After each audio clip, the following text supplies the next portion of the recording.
Welcome back to the channel, guys and gals. So, I'm here in my truck by myself. I did bring my modeling stuff with me, and so I was doing some measurements tonight. Oh, please excuse me. And on the first video that I was recording, I had to stop because my son showed up to bring my fuel card, and he let me take his 2010 Harley Electric Light out for a ride. Very proud of the Nomad bike. It's, like I said, 2010. Only had 16,000 original miles on it when he bought it. And the bike still looks brand new and just, it's absolutely a beautiful bike. And, man, I do miss riding my old Harleys, but that one, yeah, that was cool. But anyways, so what I've been doing some measurements with the Articulate because I want to get the side skirting on this car. And with doing that, let's see if I can get y'all turned around a little bit right here. Alright, let's see. Okay, so with the side skirting, in the first video, I was trying to show you basically the way it needed to be. And what I'm looking at, which is going to be kind of hard for y'all to see here, but is roughly about 3/4 of an inch drop, and that would bring it pretty close. This is just kind of an example. Pretty close to the rails as it would be prototypical, for your stack trains.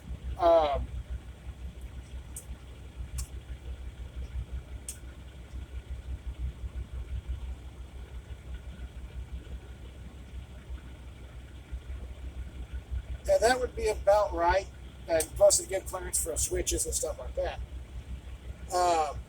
Is it 100% prototypical? No. But because these are my own design, it gives me a little bit freelance to do stuff with. Now we'll have to get to a Home Depot or a Lowe's and get some thin sheet metal. I'm deciding I really want to do the sheet metal, not wood or styrene. And the main reason for that being is that it will help with some of the weight on this car. Now they are, they got a little slight weight to them. But being in a consist, they need to have a little bit extra weight. So that's the reason why I'm going to do the metal skirting down here. I'm on my way to Kentucky, and I think there's a Home Depot, Lowe's, or even a Ace hardware store in the town that I'm going to that I can stop at and pick that up.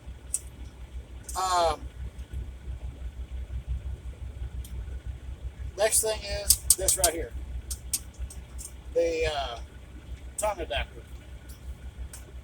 When I was designing these, it was, basically trial, error, and see what was going to work and what wouldn't work. This has worked out really nice. However, I really want to keep to some type of, I don't know what would you call it, prototypical styling. Because this is a modern day take on the cattle train industry. And so what I'm thinking is on the consist of these 3-car set is I'm going to go take, I gotta go get the other car so I can explain this a little better. The other 2 cars. This will actually explain it all. Alright, so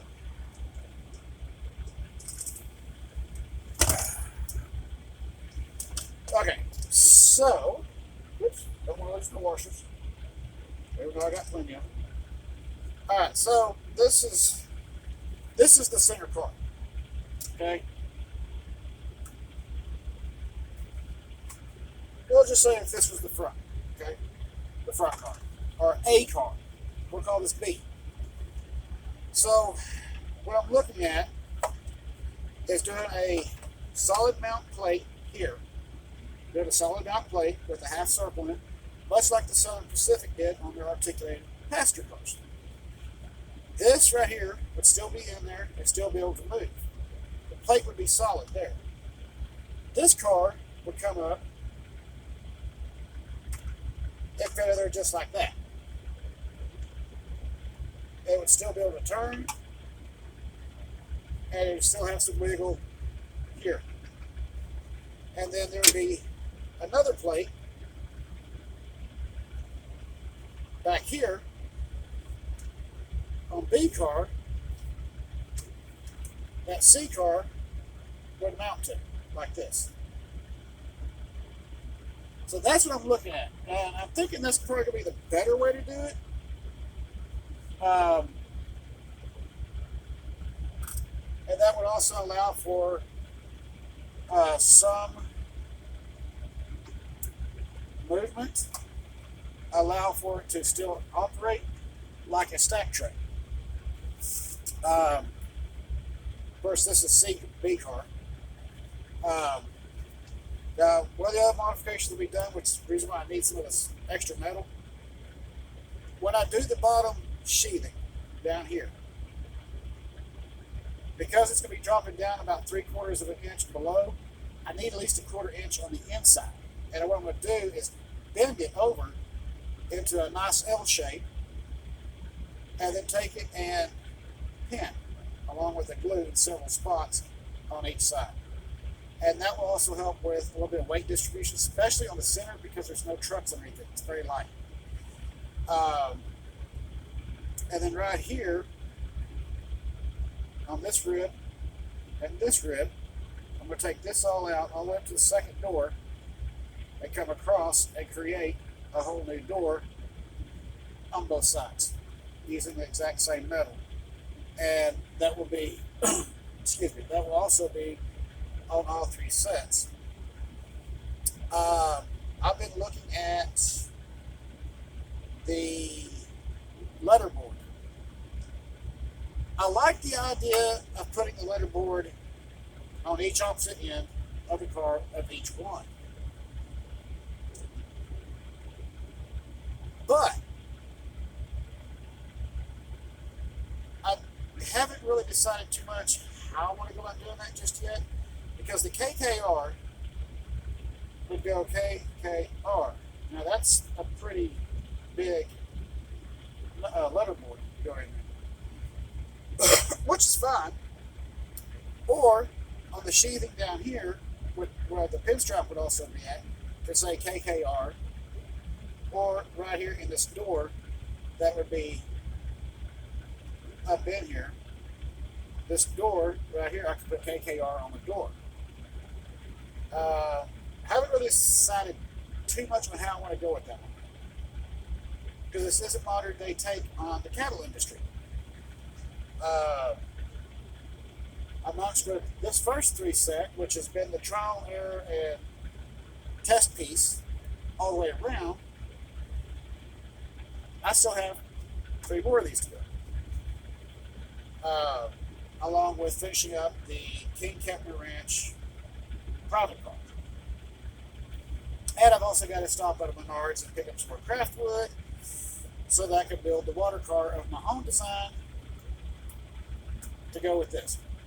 Now, I know some people be like, why would you build a water car if you got a cattle train? Well, it kind of goes back to the old theory of, well, let's just say you got 100,000 gallons worth of water on board that train, and you get stuck somewhere because of heat or waiting on a train. Inside these cattle out here, these cattle cars, they get hot, very, very hot, even with all the open air. And then you got cattle in on top of that. So you can imagine 100-degree day inside the cattle car, they're roasting. It's at 120, 130, maybe hotter, depending on if there was shade or not.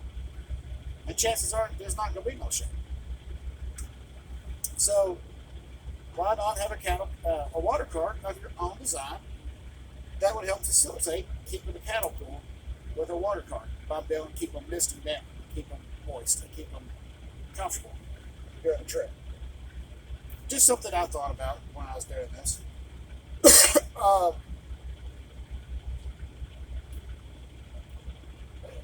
So yeah, it's the King Kepner Ranch train is definitely coming along slowly and surely, but we're getting there. Again, there is something I'm waiting on coming in from customs, and we will unbox that once it does show up. Of course, holiday season is probably be running a little bit behind. So, yeah, stinks, but hey, I can't do anything about it. It's the postal service. Whether it's postal service and customs, you just have to wait for stuff to clear. It's just the way it is. And then, of course, paint. This will all be silver, stainless steel, along with the top. End caps will be the intense metallic blue pearl.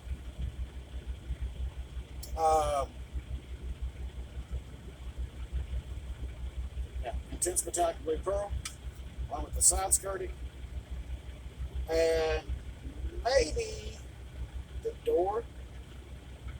Don't know yet. Don't quote me on that one yet, because I haven't decided on the door if I'm going to do an intense metallic blue pearl or just silver with the rest of the car. Haven't decided on that. I will figure it out as I get ready to start painting.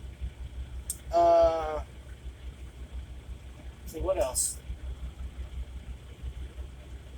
Yeah, and I gotta catch a nice day when it's warm outside. Then there's the finish trimming up down here. Make sure everything's nice and even. And from there,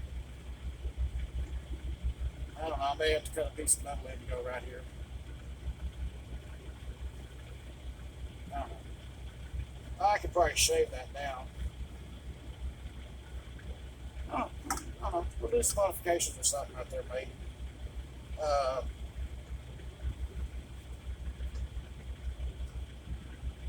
I think it's going to be a quite different train than what most people would look at.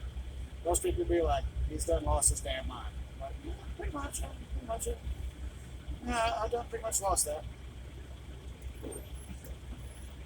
So, yes, so there's that. I want to get these finished up this week or over the weekend, and then get started on the Kinky Cheryl cars and get the wheel assemblies put together and painted for that. Because I do have the paint with me on board the truck, and get those ready to go on the rails. So that way we can get the concepts finished up on the two trains, which is the F&M excursion train. For those of you who don't know what F&M is, F&M stands for crop. Oh, excuse me. Frogalis Nogales de Mexico. And I know I didn't say that right because I cannot roll my R's. I've tried, it's just not going to happen. Which was a Mexican railroad. MDM and the F&M were very big players during that time, during the Mexico railroad history. The other thing is that, Southern Pacific played a big part down there. Southern Pacific gave them a start, and of course they also leased locomotives from Union Pacific, MKT, yes, MKT, the Katy, British Columbia, BC Rail. They, did a lot of leasing to make sure they had motor power. They also built a lot of one-off stuff, which is kind of where the idea happened for these. So it's going to be a fun ride. We'll get another video out later tonight, maybe, or over the weekend after I get to a hardware store and pick up some sheet metal to make the sides and stuff like that. I'll get that out, and we're going to get back doing what we do here. So, yeah, I'm looking forward to it. Hey, we'll just keep going. As always, please keep the shiny side up, rubber down, be safe over the holiday season. New Year's is right around the corner. Please be safe. I want to see each and every one of you back. Again, thank you for coming out and hanging out with me. It's been just very heartfelt to have all you guys being here, gals. It's very heartfelt. I'm just ecstatic over this. And I enjoy having each and every one of you here. Again, keep the shiny side up, rubber down. See you on the road, and I'll see you in the next video. Maybe tomorrow, maybe this weekend. We'll find out. Y'all take it easy.